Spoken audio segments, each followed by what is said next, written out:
Hello guys, ये मेरा blog है मनाली का। ये हम सुबह के 10 बजे निकले थे वहाँ से। तो हमने सोचा यहाँ से कपड़े लेते चले आइस के लिए, जो कि जंप सूट रहता है सेट पूरा। तो वहाँ आइस में यही ड्रेस कंफर्टेबल रहता है, तो यहाँ से आप ले सकते हैं। सारी शॉप पे मिलता है। यहाँ पे बहुत सारी शॉप रहती हैं, तो यहाँ से हमने रेंट पे कपड़े लिए और शूज़ भी लिए, जो कि बर्फ़ में कंफर्टेबल रहता है। फिर हम निकल गए रोहतांग के लिए। ये आप देख रहे हैं वाटरफॉल छोटा सा था यहाँ पे, तो मैंने इसको कैप्चर किया। और यहाँ से हमारी कैब रेडी हो गई। यहाँ से हमने प्राइवेट कैब किया था, क्योंकि हमारी जो पैकेज वाली कैब थी वो वहाँ तक नहीं जा सकती थी, क्योंकि वहाँ बहुत ऊंचाई पे जाना था। तो वो ड्राइवर इतना एक्सपर्ट नहीं था वहाँ पे ड्राइव करने के लिए, इसलिए हमें वहाँ की ही कैब करनी पड़ी थी। और जो भी जाता है तो सबको वहाँ की ही कैब करनी पड़ती है, क्योंकि सारे ड्राइवर वहाँ ड्राइविंग नहीं कर सकते हैं। बहुत ऊंचाई पे जाना होता है और रोड बहुत पतली सी रहती है, आप देख सकते हैं। और बहुत डर रहता है यहाँ, बहुत ही केयरफुली ड्राइविंग करना होता है। तो ये आप देख सकते हैं, ये आइस के पास हम पहुँचने वाले हैं। ये हम लोग लगभग 13,000 फीट की ऊंचाई पे जा रहे हैं, जहाँ पे रोहतांग पास है वहाँ पे आइस है। क्योंकि हम लोग जून में गए थे, तो जून में सिर्फ वहीं आइस मिलती है, बाकी पूरे मनाली में कहीं भी आइस नहीं मिलेगी। यहाँ का टेम्परेचर थोड़ा सही था, क्योंकि यहाँ थोड़ी थोड़ी ठंड थी। बाकी शिमला में तो बहुत ज़्यादा टेम्परेचर था, वहाँ पे ठंड बिल्कुल भी नहीं थी। तो यहाँ आके थोड़ा अच्छा लगा, क्योंकि थोड़ी सी हमें ठंड मिली। तो ये आप देख सकते हैं, यहाँ पे थोड़ी थोड़ी बर्फ़ थी, बहुत ज़्यादा तो नहीं थी।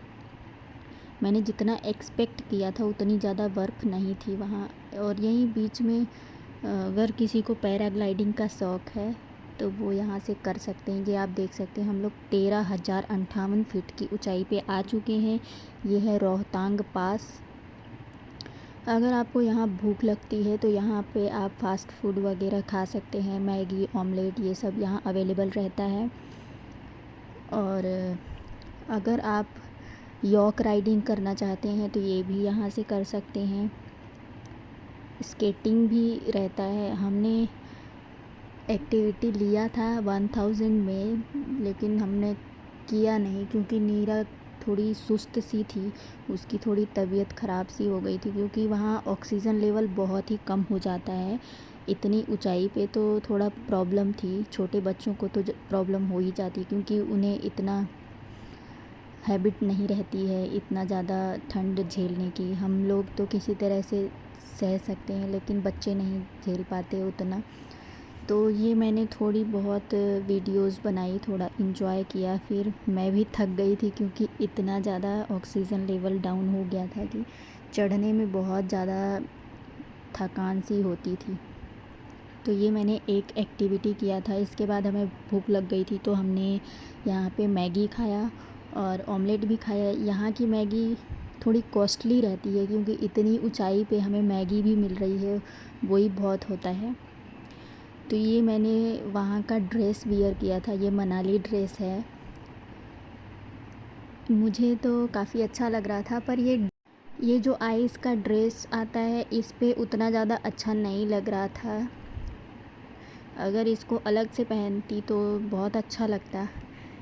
तो ये आप देख सकते चारों तरफ का नज़ारा कितना अच्छा था। अगर थोड़ी और बर्फ़ होती तो और अच्छा लगता, लेकिन फिर भी ठीक है, इट्स ओके। इतने में ही बहुत ज़्यादा ठंड लग रही थी कि हालत ख़राब हो गई थी। अगर और ज़्यादा बर्फ़ होती तो क्या ही होता फिर।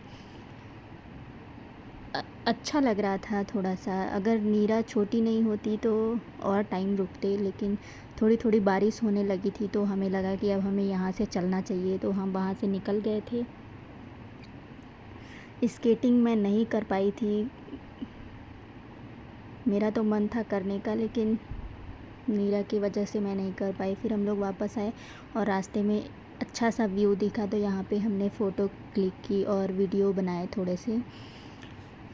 फिर हम लोग निकल जाते हैं यहाँ से, और फिर रास्ते में हमें टनल मिलती है, रोहतांग टनल, जो कि सबसे लंबी है, फेमस है, काफ़ी फेमस है, आपने सुना ही होगा। यहाँ का बहुत ही अच्छा नज़ारा था। ये हम लोग टनल से बाहर आ चुके हैं। यहाँ पे भी मैंने वीडियोस बनाया थोड़े और फ़ोटोज़ क्लिक की। फिर इसके बाद हम लोग रिटर्न हो गए थे। रिटर्न होके हमने ड्रेस वगैरह वापस किया, फिर हम रूम आ गए थे। सो आई होप आपको ये वीडियो अच्छा लगा होगा। अगर ऐसे ही और भी वीडियो चाहिए तो चैनल को सब्सक्राइब करिए। Thank you.